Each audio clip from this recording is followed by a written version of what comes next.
নমস্কার বন্ধুরা, moons moms লাইফের আরও একটা নতুন ভিডিওতে তোমাদের প্রত্যেককে স্বাগত জানাচ্ছি। রবিবার 27শে এপ্রিলের ভিডিও এটা। প্রথমেই সরি বলে নিচ্ছি, মাঝে প্রায় 1 মাস ভিডিও শেয়ার করতে পারিনি। কেন কি সেটা ভিডিও দেখতে থাকো, শুনতে পাবে।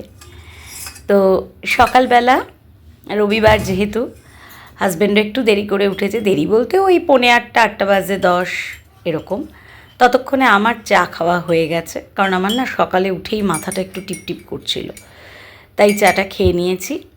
আর এখানে হাজব্যান্ডের আর শ্বশুরমশাইয়ের জন্য লাল চা করে দিচ্ছি, সঙ্গে একটা একটা করে ব্রিটানিয়া থিন দিয়ে দিচ্ছি।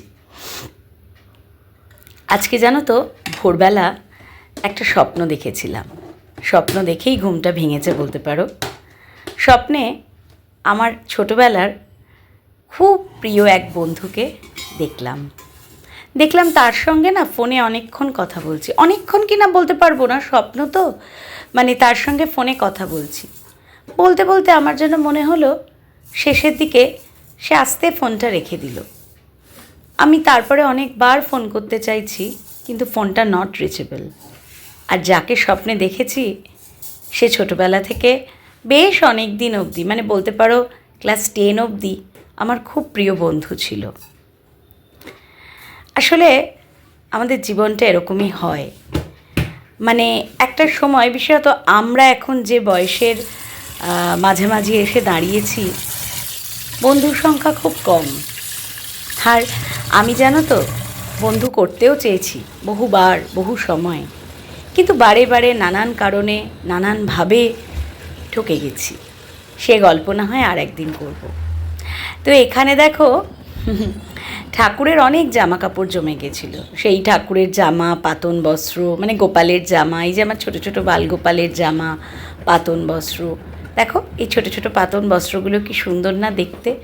আর সত্যি বলতে এগুলো তো খুব একটা নোংরা হয় না, কিন্তু ওই 7 দিন 10 দিন পর যখন যখন চেঞ্জ করি, তখন কি করব, হালকা একটু লিকুইড মানে সাবান দিয়ে কেচে দিই। তো জমেই যাচ্ছিল, মানে বলতে পারো মনে থাকছিল না। ঠাকুরের সিংহাসনের ওখানটায় থাকে তো, মনেই থাকছিল না। আর আমার এই লাল বেসিনটা কিন্তু আমি কোনো এঁঠো কাজে লাগাই না, আর এই বালতিটাও ঠাকুরের। তা ভাবলাম আজকেই সকাল সকাল একটুখানি এগুলোকে কেচে মেলে দিই। মনে যখন পড়েছে আর দেরি করে লাভ নেই। দেখো সব কিছু কেচে সকালবেলা মেলে দিয়েছি। আর যেহেতু অনেক দিন তোমাদের সঙ্গে ভিডিও শেয়ার করিনি, আমার গাছপালাগুলোকেও অনেক দিন দেখানো হয়নি। তবে গাছপালার অবস্থা খুবই খারাপ। এই বারান্দার মানে মানি প্ল্যান্ট বলো বা এই গাছগুলো তবু একটু ভালো অবস্থায় আছে, কিন্তু আমার ওই বারান্দা, মানে পশ্চিমের যে বারান্দা, সেখানকার গাছপালার অবস্থা খুব খারাপ। যাব কিনবো, এখনও অবধি যেয়ে উঠতে পারিনি। গুড মর্নিং বন্ধুরা, অনেক দিন পর আবার তোমাদের মুখোমুখি এলাম। প্রায় 1 মাস হয়ে গেছে ভিডিও দিচ্ছি না। মাঝে একটা ছোট্ট ভিডিও দিয়েছিলাম, কমিউনিটিতেও আর পোস্ট করে জানাইনি। ইচ্ছা করে না মাঝে মাঝে, জানো তো। সকালবেলা উঠে চুলটাও আঁচড়ানো হয়নি, চুল আঁচড়াবো। আর একটা নতুন নাইটি, নতুন মানে তোমাদের কাছে এটা নতুন, আগে দেখোনি, পয়লা বৈশাখের দিনই পরেছিলাম। আর তোমরা সবাই কেমন আছো? আশা করব সকলে ভালো আছো, সুস্থ আছো, সাবধানে আছো। আমাকে অনেকেই মেসেজ করে বলছে ভিডিও দিচ্ছি না কেন।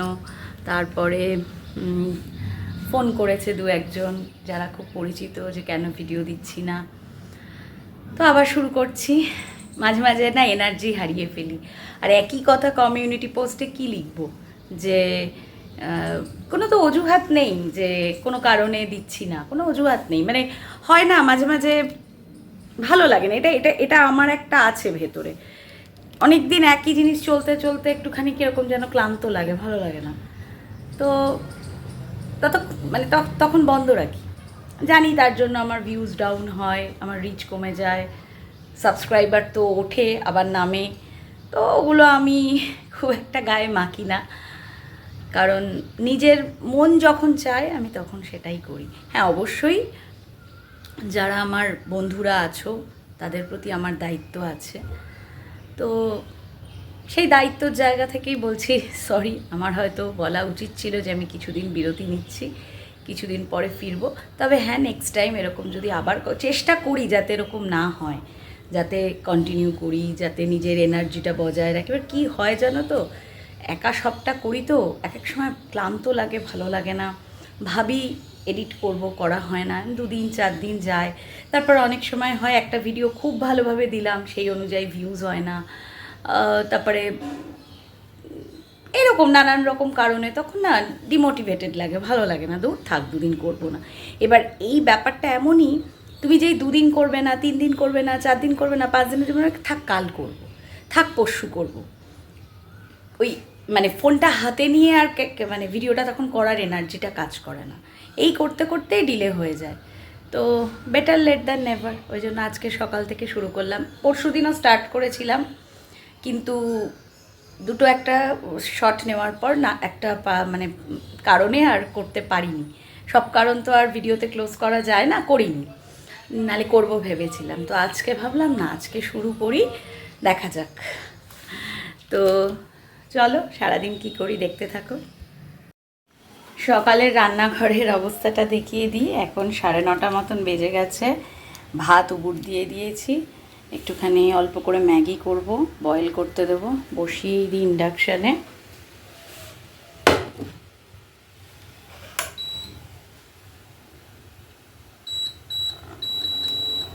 এটাই ছিল লাস্ট একটুখানি, মাসের শেষ তো এইটুকুই ছিল, করে ফেলছি। এখানে একটু কালকের মুগ ডাল ছিল, মুগ ডালের পরিমাণে বেশি, মসুর ডাল খুব কম এখানে দেওয়া। তো কালকে বিশেষ কেউই খায়নি, মুন অল্প একটু খেয়েছে, বাকিটা রয়েছে, ওটাকে একটুখানি কড়াইতে ফুট দিয়ে নিচ্ছি। আর হবে একটু ফুলকপি আলুর তরকারি, ফুলকপি জলে ভিজিয়ে রেখেছি, ভাপাতে দেব। আর আলু নেই একটাও ঘরে, ওই আলু আনবে তারপর করব। আর ওখানে আছে ট্যাংরা মাছ, নুন দিয়ে মাখিয়ে রেখেছি। আর হবে, ইচ্ছা আছে কলমি শাক ভাজা করব একটু পেঁয়াজ দিয়ে। কলমি শাক কালকে ওই যে আমার কাজ করে লক্ষ্মী, ও সবজি কেটে দিয়ে গেছে। তো এই ডালও ফুটে গেছে, নামিয়ে দিই। আমাদের মেয়েদের রান্না কি করব সেটা যেমন একটা চিন্তার কাজ, তেমন টিফিনটাও কিন্তু একটা চিন্তার কাজ। প্রত্যেক দিন পাউরুটি খেতে কারোরই ভালো লাগে না, আবার এই গরমে দাঁড়িয়ে রুটি পরোটা লুচি ভাবলেই গায়ে জ্বর এসে যাচ্ছে। তো একটুখানি ম্যাগি ছিল, ভাবলাম হাজব্যান্ডের আর আমার জন্য করে নিই। কারণ শ্বশুরমশাই না এই ম্যাগি, নোনতা সুজি, চিড়ের পোলাও এগুলো খুব একটা খেতে চান না, মানে খান না। আসলে ফুড হ্যাবিটটা তো প্রত্যেকের নিজস্ব, উনি ওগুলো কোনো দিনই সেভাবে খাননি। যেমন আমার বাবাও কোনো দিন এই চাউমিন এগুলো খায়নি, তাও ইদানিং বাবা একটু একটু আবার ট্রাই করে। তো যাই হোক, আমার আর আমার হাজব্যান্ডের জন্যই করে নিলাম। তো এমনি কিছুই না, ম্যাগির মধ্যে একটু ডিম, একটুখানি আলু দিয়ে করেছি, কারণ কোনো সবজি ফ্রিজে সেভাবে ছিল না। আর হাজব্যান্ড অতটা সস পছন্দ করে না বলে আমার প্লেটটাতে ওপর দিয়ে একটু টমেটো কেচাপ ছড়িয়ে দিচ্ছি। দেখবে এই চাউমিনে একটু সস না দিলে আমার তো খেতে ভালো লাগে না। আবার আমার না ওপর দিয়ে দেখবে একটু ঝিরিঝিরি করে যদি একদম মিহি করে যদি পেঁয়াজ কুচিয়ে শসা কুচিয়ে দেওয়া যায়, সেটাও কিন্তু খেতে বেশ ভালো লাগে। আর এখানে দুজনের জন্য 2টো ফর্ক দিয়ে দিচ্ছি। এই সময়টা হবে, একেবারে বেলা কম হয়নি, মোটামুটি 10টা 5-7 হবে আর কি।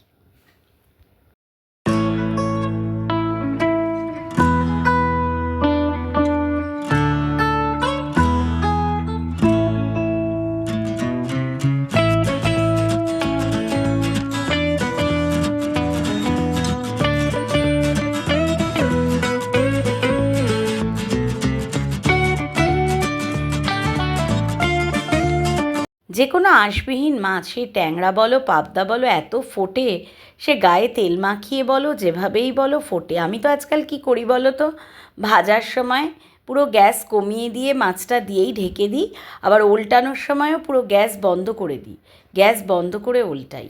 আর এখানে হাজব্যান্ড বাজার থেকে একটু ফল নিয়ে এসেছে, মেয়েকে একটু মৌসম্বি লেবুটার রস করে দিই, খুব ভালোবাসে মৌসম্বি লেবুর রস বা কমলা লেবুর রস খেতে।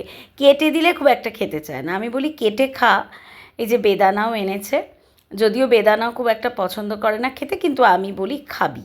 মানে আজকাল বলতে পারো বেশ জোর করেই ওকে ফল খাওয়ানো হয়, একমাত্র পেয়ারা বাদ দিয়ে বাকি সব কটা ফলই কম বেশি ওকে আমি খাওয়াতে চেষ্টা করি।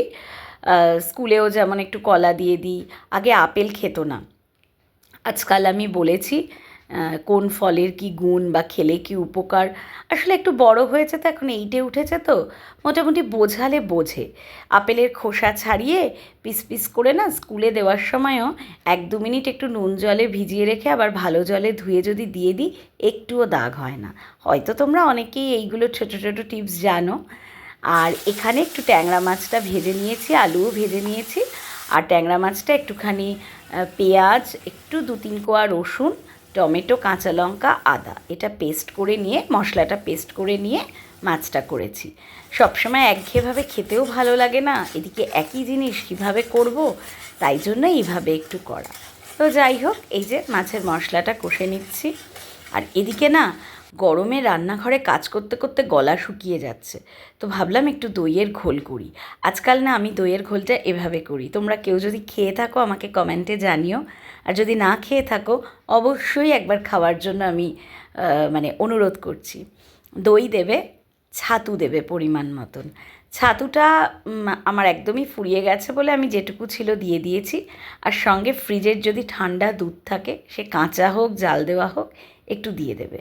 আর যারা চিনি খাও চিনি দেবে, আমি চিনি খাই না বলে সামান্য একটু সুগার ফ্রি পাউডার দিচ্ছি।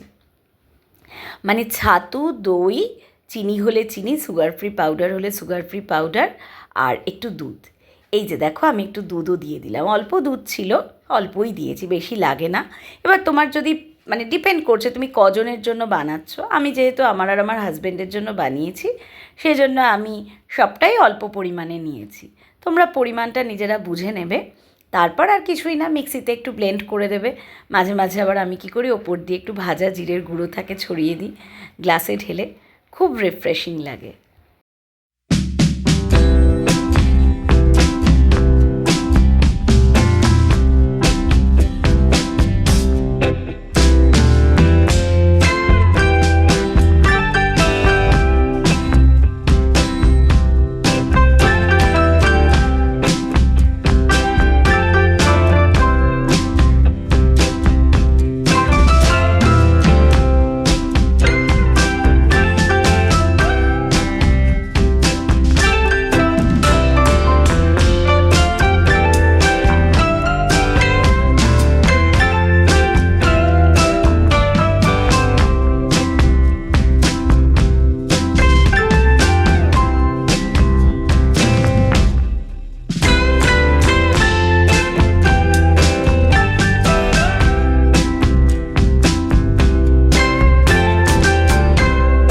এদিকে ফুলকপি আলুর তরকারিটা হয়ে গেছে।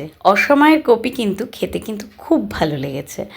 আমি এনেছি এর মধ্যে, একদিন সন্ধ্যাবেলা মানে এই দিন দুয়েক আগে আমি একটু বেরিয়েছিলাম, আমি তো খুব একটা বেরোই না, বেরিয়েছিলাম। আর ওই কলমি শাকও দেখলাম ফ্রেশ একদম বিক্রি হচ্ছে, 5 টাকা আটি। কলমি শাক 1 আটি কিনেছিলাম। আর কপিটাও দেখে খুব ভালো লেগেছিল, 35 টাকা বলেছিল, আমি 30 টাকায় এনেছি। সেই কপিটাই করেছি, একটু হালকা আলু কপি একসাথে ভাপিয়ে নিয়ে। আর দেখো আলুও সেদ্ধ হয়ে গেছে, একটু ঘি দিয়ে দিয়েছি, খেতে খুবই ভালো লেগেছে। আমায় মা জিজ্ঞেস করছিল এই সময়ের কপি ভালো হয়েছে, কিন্তু সত্যি কপিটা কিন্তু খেতে ভালো লেগেছে। একটা ফুল হয়েছে গাছে, এখন ফুলের অবস্থা না খুব খারাপ, গাছগুলো সব ঠিক করতে হবে। এই দুটো গাছ মা বাবার ওখান থেকে এনেছিলাম, এই গাছটা ভালো আছে, এই গাছটাতে এই নিয়ে 2টো ফুল ফুটেছে, আরও আর একটা মনে হচ্ছে ফুটবে। আর এইটা হলুদ গাছটা দেখেছো পাতাগুলো কিরম হয়ে গেছে, সব ঠিক করতে হবে গাছগুলো। এই একটা সাদা ফুল ফুটেছে, এখন তো গরমকাল, ফুলের সাইজ বড় হবে, ফুলের সাইজ দেখো। চলো আমার বালগোপালকে দেখে নাও। পয়লা বৈশাখে কিন্তু এবার আমি আমার বালগোপালকে আর আমার যে গোপুসোনা তাকে ধুতি পরিয়েছিলাম, দুজনেরই একই কালারের ধুতি। আর সব থেকে বড় কথা, গরম বলে মাথার মুকুট, গলার মালা দুজনেরই খুলে রেখে দিয়েছি। আর এই যে দেখো সকালবেলা যে কেচেছি সব শুকিয়ে গেছে, এগুলোকে আবার পরে ভাঁজ করে করে ভরেও দিয়েছি। আর ঠাকুরকে আমি প্রসাদ হিসেবে বেশিরভাগই কাজু বাদাম দিই। বৃহস্পতিবার দিনটা আমার হাজব্যান্ড মিষ্টি নিয়ে আসে, মিষ্টি দিই, কখনো কখনো একটু ফল কেটে দিই, মিষ্টিটাই বেশিরভাগ দিই। আর জানো তো গোপাল সোনাকে আমার একটু পায়েস করে দেবার ইচ্ছা আছে, একটা কারণে মানত করেছিলাম, তো একটু পায়েস করে দেব। গণেশ ঠাকুরকে একটু মোদক বানিয়ে দেব। দেখি গরমের ছুটিটা মেয়ের পড়ুক, ইচ্ছে আছে। আর ওই যে বললাম 2 দিন আগে বেরিয়েছিলাম, এই লাল চন্দন ধূপটা কিনেছি, খুব হালকা সুন্দর মিষ্টি গন্ধ, 48 টাকা প্যাকেট নিয়েছে।